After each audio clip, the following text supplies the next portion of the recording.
Eternals is directed by Chloe Zhao, and it stars Gemma Chan, Richard Madden, Kumail Nanjiani, Salma Hayek, and Angelina Jolie. Eternals is the first film in the MCU of its 13-year history to receive a rotten rating on Rotten Tomatoes, though Rotten Tomatoes isn't exactly what I would call a reliable source. The reason why I think this way is because, well, let's say 100% of critics give a film a 60% and say that it's just okay. That film is still going to get a 100% on Rotten Tomatoes because no critics gave it below a 60%, which is a rotten rating. I mean, I'm not sure if these exact events happened, but stuff like this happens all the time on Rotten Tomatoes, and you see movies that aren't exactly great with pretty high critical scores. I've enjoyed most MCU movies. Some I've even loved, but there are a few MCU movies that I would consider dull and forgettable. None of them have been truly awful, though a lot of people are saying that this is the first truly bad MCU movies. There are like a few MCU movies, not many, that I would consider bad, and unfortunately this is one of them. I can respect this film for taking risks and for trying to break the MCU formula. We're getting to a point where these MCU movies are starting to feel a little bit formulaic. I mean, we're like 26 movies in, and every movie kind of looks the same. And this film is quite a bit different from all the other MCU movies, but unfortunately these risks just didn't really pay off for me. I do enjoy how MCU movies are now starting to have a bit of a distinct feeling to them, rather than all of them feeling the same. Like, for example, Shang-Chi, the film that just came out a few months ago, I absolutely loved, and that film was just beaming with style, substance, and it felt unique from all the other MCU movies. And I guess that film took a few risks when it came to breaking the MCU formula. But I mean, that film really worked for me. But unfortunately, this film doesn't, and I'm going to explain why. But before I do that, I want to give a bit of a disclaimer. This film does have its fans, and honestly, that's okay. If you personally really enjoyed this movie, that's great. I mean, you found enjoyment in something I wasn't able to. And honestly, that is fantastic. I hope that my review doesn't send any messages of forcing others to feel the same way I am feeling. I just want to express my opinion, but not shove it down your throat, not trying to make you feel the same way I do. I just want to tell you how I feel, and you're allowed to disagree. And that's what opinions are. But attacking people for these differing opinions will never be okay. And that goes for both sides. People who disagree and agree with me. What I'm just trying to say here is let's just be civil to each other and not attack each other for their differing opinions. I've never read a single Eternals comic in my life. Though, from the looks of it, they seem like they are utterly filled with thousands of years of history and lore. This film covers 5,000 years of history for 10 characters, and this film is only 2 hours and 37 minutes. Yes, that is a very long run time, but I mean, that isn't really enough time to really flesh out the history, the 5,000 year history, let alone, of 10 characters. And so this film feels very bloated, and you're going to hear this a lot in many reviews of this film, but this film just bit off more than it was able to chew. This film is constantly jumping between characters, plot lines, and time periods. To be completely honest, this film is a complete mess. It's always trying to play catch up with itself. This film just completely buckles under its own weight. This film just spends so much time trying to explain itself with its characters, plot lines, time periods, and the whole shebang. And I was just bored by this movie.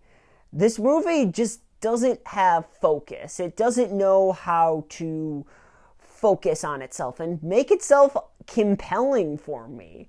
Like, there wasn't a single character I was really able to grab onto, to really get attached to, because this film is just constantly trying to rush itself. I am going to compare this film to another film that came out this year that is chock-filled with world building and lore. That film is, of course, Dune. The thing is Dune has interesting characters and extremely beautiful visuals.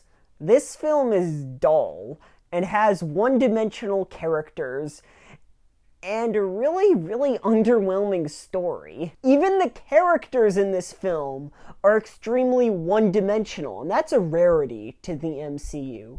One of the great strengths of the MCU is its extremely memorable and fascinating characters. I can go all day about their extremely bubbly personality, their varying worldviews, and their amazing, amazing dialogue. But that is not the case with these characters. The characters in this film are cardboard cutouts. Our main character, Cersei, for example, all I know about her is that she can manipulate matter, she used to date Icarus, and she's addicted to her smartphone. That's it.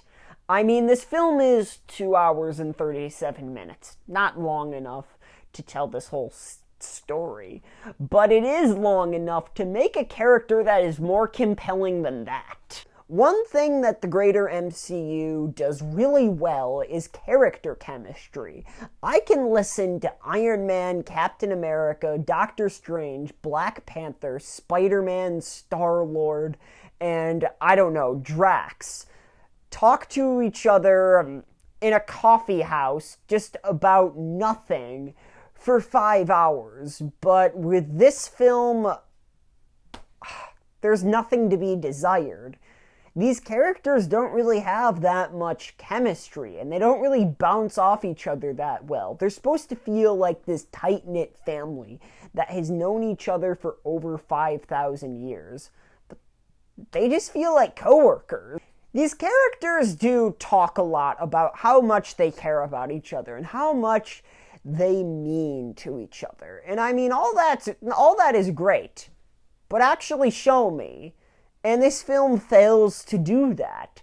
I'm never really shown that these characters care for each other. I'm told about it a lot, but I'm never shown. It's a classic case of the show don't tell.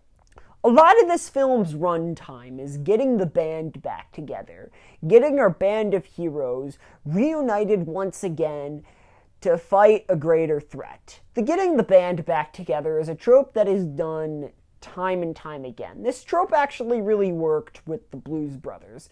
Take a guess why that worked. Because, well, you care about the band getting back together. And when you don't care about the band characters, why would you care about the band getting back together? I mean, also, there are many... Probably the reason why I really didn't like how this film really dedicated a lot of its runtime to getting the band back together is because, well, there are many scenes that are very repetitive. There are many scenes that just feel so samey, and you really could have cut out a great chunk of a lot of this movie, a great chunk of our characters trying to get the band back together, and you would miss nothing. Usually the last action sequence in an MCU movie is filled with crowd-pleasing moments, excitement, and joy. The best example of this is the last action set piece in Avengers Endgame. I did not want this to end. I honestly could watch that scene all day. It is just filled to the brim with excitement and extremely amazing, crowd-pleasing moments. Avengers Endgame is a film that is over 3 hours long, but it really doesn't feel like that. It feels so much shorter than that. This film is 2 hours and 37 minutes. And this film feels like it's 3 hours. By the last action set piece of this movie, everything just felt like CGI noise. Nothing really got me up out of my seat, got me to go cheering at our main heroes to finally go save the world from this big threat. I was checking my watch, waiting for it to end. At the end of this film, our heroes get into a bit of a moral conflict, whether they should save the planet or not. I really don't mind when our heroes kind of sit and wonder if the villain is actually right. I mean, Black Panther handled this beautifully with Killmonger. In many ways, Killmonger was in the right, but his methods were evil, and he needed to be stopped. But our protagonist, T'Challa, kind of filtered out his evil values and took a lot of his good values, and he became a better person by the end of that film. But in this film, it's pretty black and white. The villain wants to destroy the planet, and I mean, that's a pretty bad thing to do, and I really don't understand why this film decided to take what felt like 10 minutes of them sitting around wondering if they should just let everything die. I mean, that's a really good way to make us kind of feel so detached from our main group of heroes when they're contemplating letting all of us die. I don't know. I think that was a rather strange direction for this film to go in. I understand what they were trying to do, but it felt strange to me, and it didn't really work. I'm making it seem like I despised this film, when, I didn't. And there are some things I did enjoy about it. Like, the CGI was actually pretty impressive, not gonna lie. And the performances were fine, and the directing was actually pretty solid. Though, that doesn't, I guess, erase all the plethora of issues I have with this film. I'm not sure if this is the worst MCU movie, but it is a contender for being the worst MCU movie. I really don't plan on revisiting this film in the near future. Because of that, Eternals gets a D+. A big problem I had with this film is that it really couldn't sustain itself with all of its plot lines. This plot line would have been fixed with a mini-series. Yes, it would have been longer, and the big issue I had with this film was pacing. But I mean, once you get me to care about these characters and to get me interested in the story, maybe these issues would iron out for me. I mean, it's obviously too late now. All I really can do is speculate, but still, this film would have made a better miniseries. Anyways, I hope you enjoyed my review of Eternals, and if you did, make sure to give this video a like. And if you want more content like this, hit the subscribe button and ring the bell notification so you can be notified every time I upload a new video. And a shout out to Alfred Molina in the Atari 2600. Thanks for watching.